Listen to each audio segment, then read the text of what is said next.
Hello po mga kababayan, si Dante Maravillas. Tataranta na ngayon. Panic mode mga kababayan, yung magkapatid na Cayetano, si Pia Cayetano, at saka si Alan Peter Cayetano. Kasi po may na-discovering multi-billion anomaly ang National Bureau of Investigation. Yung tinaguriang Caldero, SEA Games Caldron na sangkutan mga kababayan ni Alan Peter Cayetano.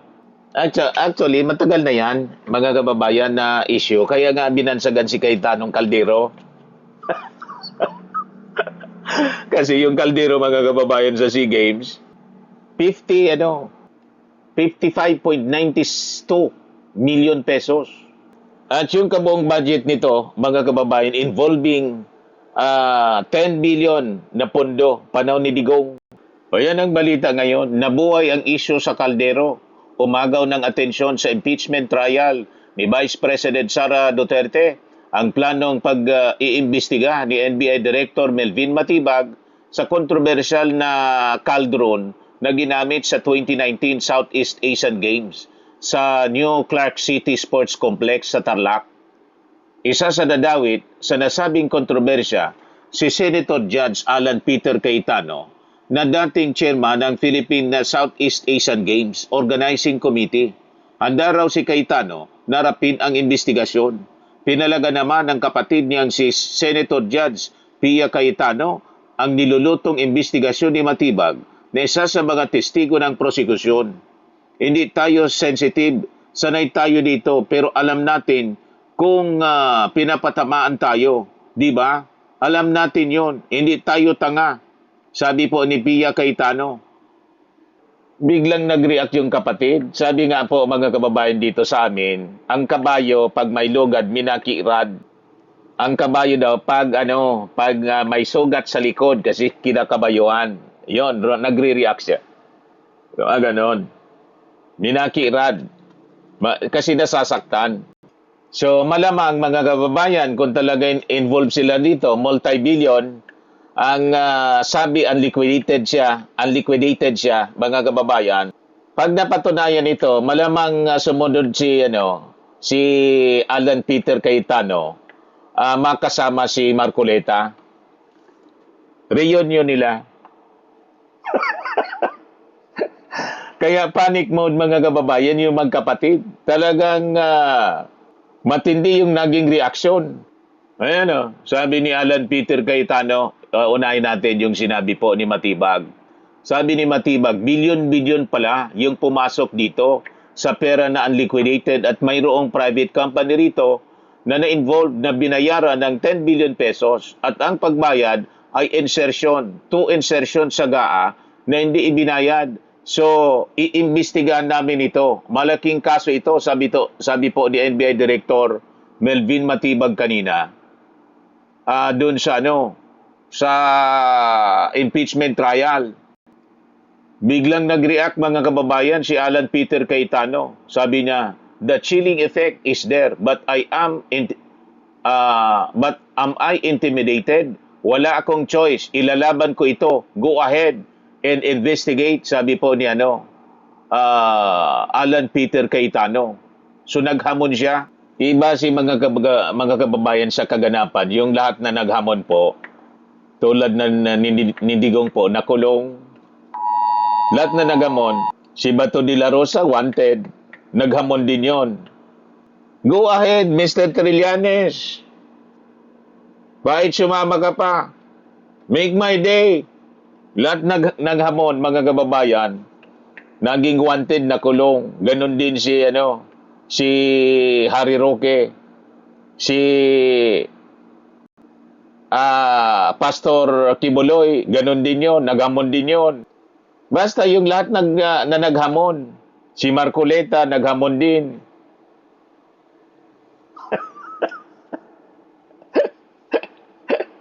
Lahat na naghamon. Kaya tingin ko may rason kung bakit mga kababayan nataranta yung dalawa. Yung magkapatid na Cayetano mga kababayan. Kasi legit naman talaga po na dapat imbestigahan ito. Ito yung report, mga kababayan. NBI probes alleged unliquidated billions in 2019 SEA Games, infra projects. Kung kailangan po na imbestigahin yung flood control scandal, yung the past 10 years, anong rason hindi natin ito imbestigahan involving billions din po? Di ba? Dahil ang sangkot dito ay isang Alan Peter Cayetano, mga kababayan, na kaalyado ng mga Duterte, untouchable ba siya? Basta ang kampo ng mga Duterte para hindi pagdudahan na pinopolitika, hindi pwedeng imbestigahin kasi mga ano sila, mga big names in politics. Ganon bang gusto nilang palabasin? Hindi maaari. Walang secret cause, mga kababayan, sa Marcos administration. Pag may nakita na anomalya, kailangan po nating imbestigahin.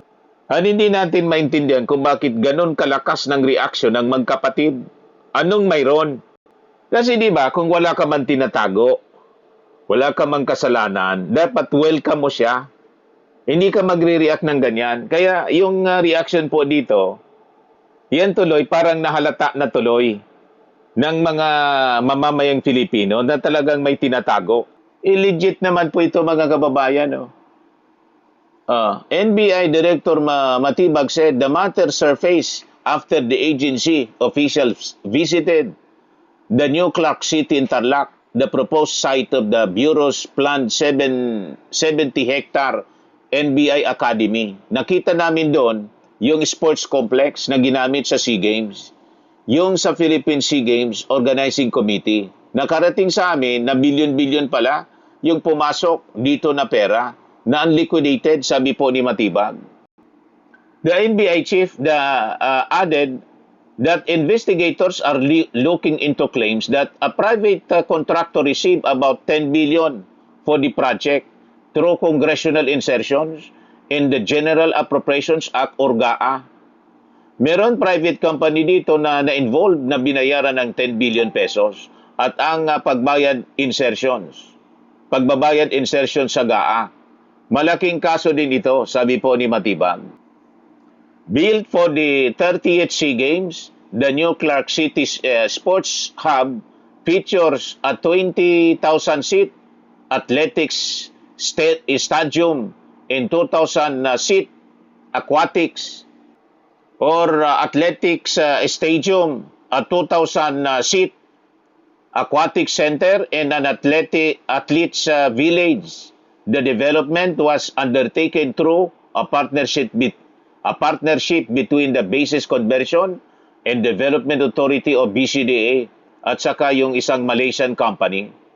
The issue has previously drawn the attention of former Southeast Asian Games Organizing Committee Chairman and now Senator Alan Peter Cayetano, who has consistently denied allegations of wrongdoing and said he welcomes any investigation into the country's staging of the regional sporting event. Matibag also disclosed that the NBA intends to revisit the controversy surrounding the multi-million peso SEA Games cauldron. He clarified, however, that the cauldron is separate from the Bureau's ongoing investigation into the Clark City Sports Complex. Biglang nataranta, mga kababayan, yung magkapatid na Cayetano na parang isang kabayo na may sugat sa likod, nag-react, parang nasaktan ng todo, mga kababayan. Ipaganon, talagang may sugat. Paganyan ang reaksyon. Kasi pag wala, ba't ka magre-react ng ganyan kalakas, mga kababayan? Di ba? So ito po, si Matibag. In possession of documents already na meron talagang kailangan investigahan because there are a lot, huge amount of money na involved dito.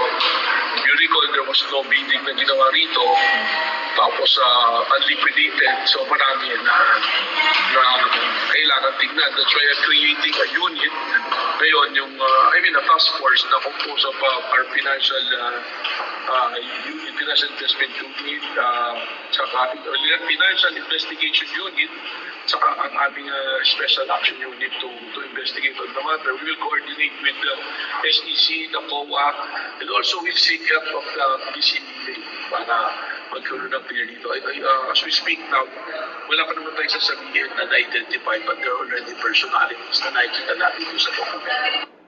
Kasi naman ba, naniwala kayo na 50 million plus ito po na kaldero? Ano? 50 million ang halaga, mga kababayan? Kaldero, kaldron, yung ginamit mga kababayan, yung kaldro na yon para sa pagsindi ng yung apoy through spear, di ba? 50 million plus. 55 million. Ito ang halaga ng kaldron na dinisenyo ni National Artist Francisco Manyosa para sa hosting ng Pilipinas ng 2019 SEA Games. Binatikos ang halagang ito ni nooy Senate Minority Leader Franklin Drilon. Yung design, 4.48 million pesos. Yung foundation, 13.44 million pesos. Yung cauldron mismo, 32 million. Ito lang. 32 million ito. Risk tags, 6 million, mga kababayan. Sabi ni ex-Senate Minority Leader Frank Drilon noong November 18, 2019. 50 million kaldero niya. Do you realize that at 1 million per classroom, this can construct 50 classrooms? Sabi po ni Frank Drilon. Depensa noon, mga kababayan ni Cayetano, ayon na kay Cayetano, dating speaker, na chairman ng Philippine Southeast Asian Games Organizing Committee, mas mahal pa ang kaldron na ginamit sa 2015 SEA Games sa Singapore na aabot sa 64 million. Tinawag din niya ang kaldron na malagang simbolo ng SEA Games. It is expensive, yes, but is it worth it? It's priceless. It's a work of art. Yan, tanong natin, ano nang pakinabang natin ngayon nitong 55 million, 0.92 million, 55.92 million kaldron. Di ba? Kaya yung mga DDS po na paulit-ulit na nagsasabing paldo, may maleta, may nauna na pala mga kababayan na paldo.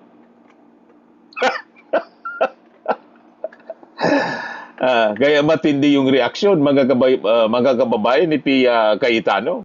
Ito yung interview kay NBI Director Matibag tungkol sa sinabi niya sisilipin ang bilyon-bilyong unliquidated funds sa SEA Games Sports Complex. Pinakita mga kababayan kanina sa Senate hearing, sa Senate trial. Mga kaso na bago na dapat namin tingnan. Kumalala nyo, pumunta kami Clark because we were given 70 hectares for the NBI Academy. So, nagdodoble, nag-i-echo yung salita. Parang sports complex na ginamit sa Philippine Cities Organizing Committee. Well, nakarating sa akin, may kami dito, kailangan nakarating kami dito, na yung pumasok dito na pera na liquidated. At merong private company dito na involved na binayaran ng 10 billion at ang pagbabayad ng insertion sa GAA na hindi binayad. So ito investigahan. Malaking kaso rin ito.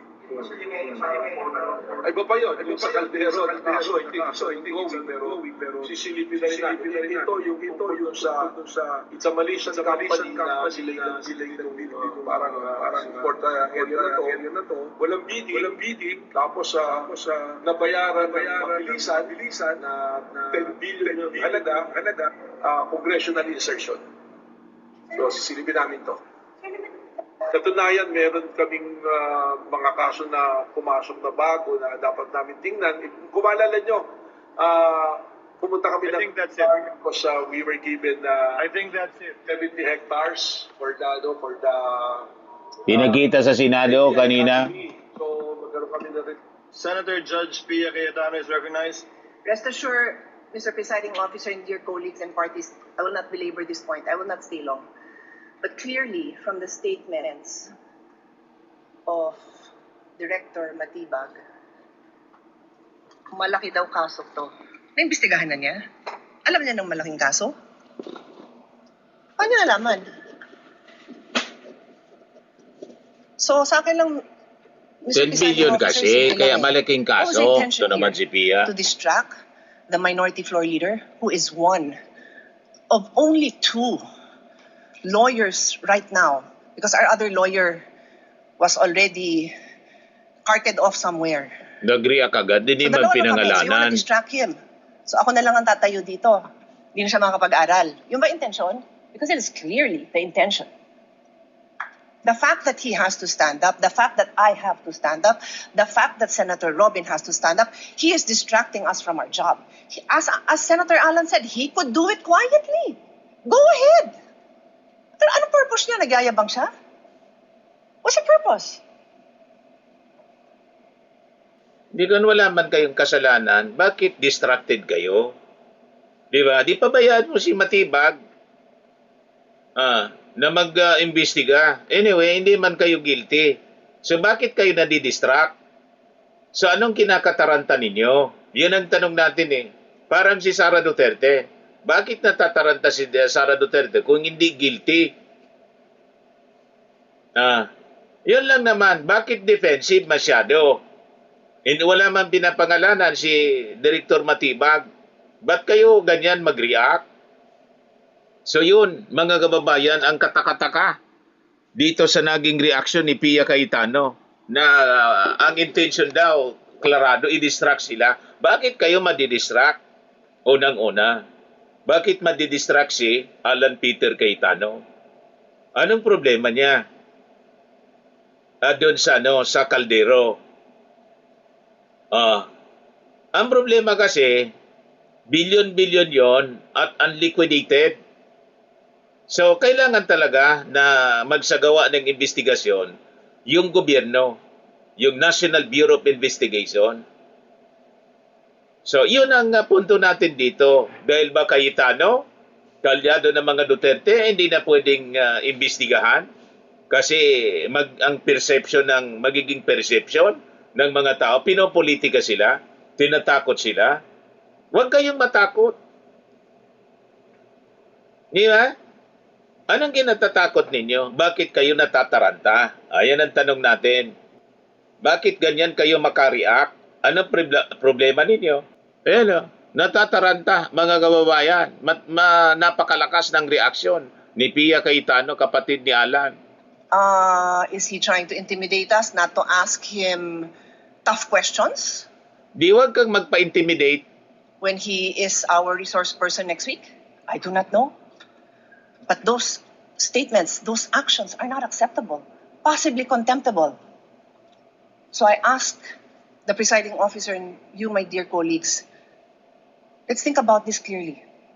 I will stop now. As Senator Pangilinan said, we can take this up on Monday. Salamat na pinagbigyan niyo ako na mapanood natin at pag-isipan natin. Na gano'n na lang, pag may pinatawag tayo sa witness stand, abangan natin na magpe-press con na kung ano-ano pagsasabi tungkol sa atin. I didn't have enough time to research. But clearly, I know that there's jurisprudence that does not allow a judge to be intimidated. And if hindi pa nanakot yun, then I don't know what is. Di wag kang matakot. Ano man ang problema mo doon? Kung magpapaimbestiga at wala kayong tinatago, di wag kang matakot. Huwag kayong magpa-intimidate. Diretso lang ng inyong trabaho as Senator Judge and Defense Counsel. Senator Judge lang pala. Kasi nagmumukhang Defense Counsel ni Sara Duterte.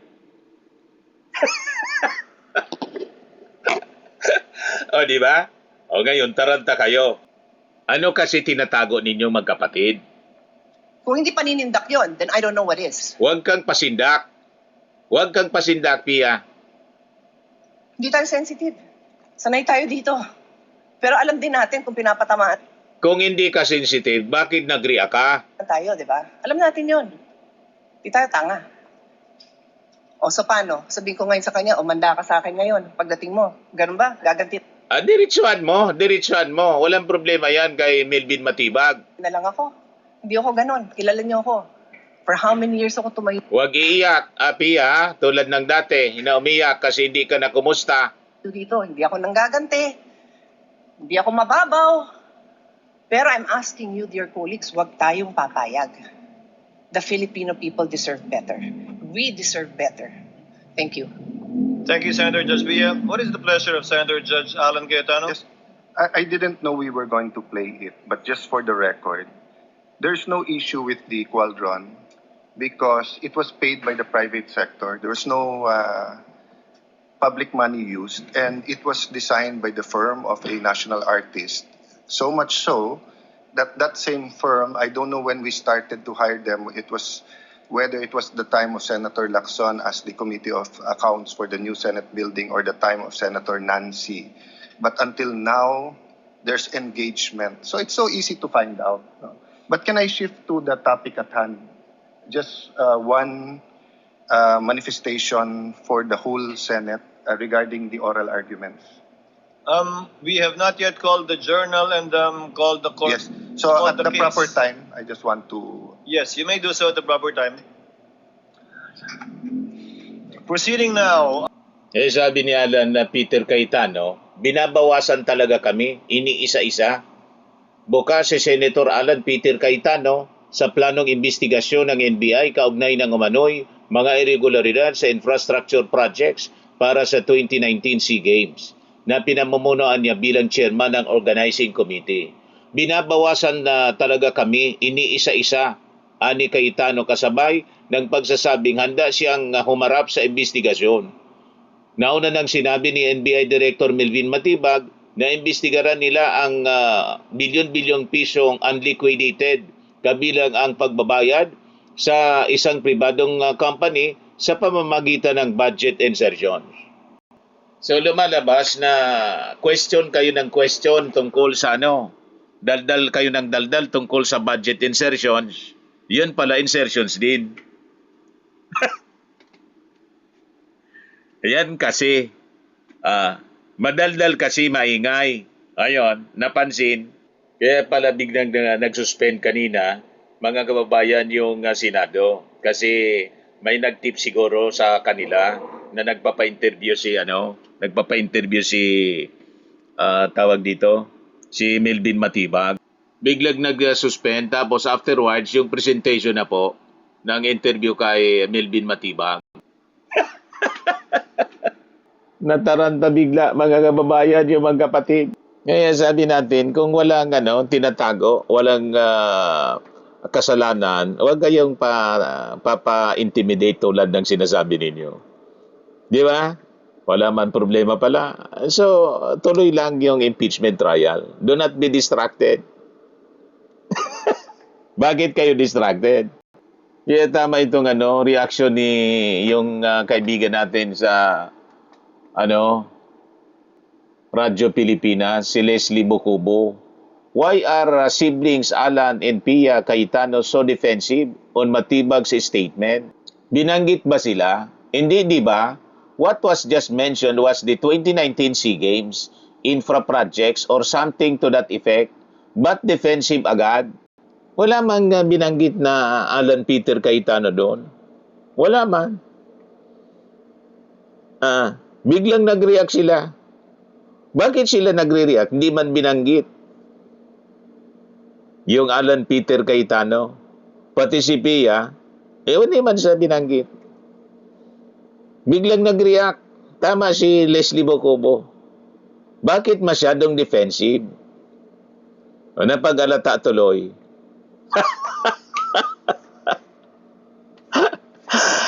Okay, mga kababayan, yun lang. Ayan ang pinagpipistan ngayon sa mainstream media na balita. Ako po si Dante Maravillas. Bye-bye. God bless.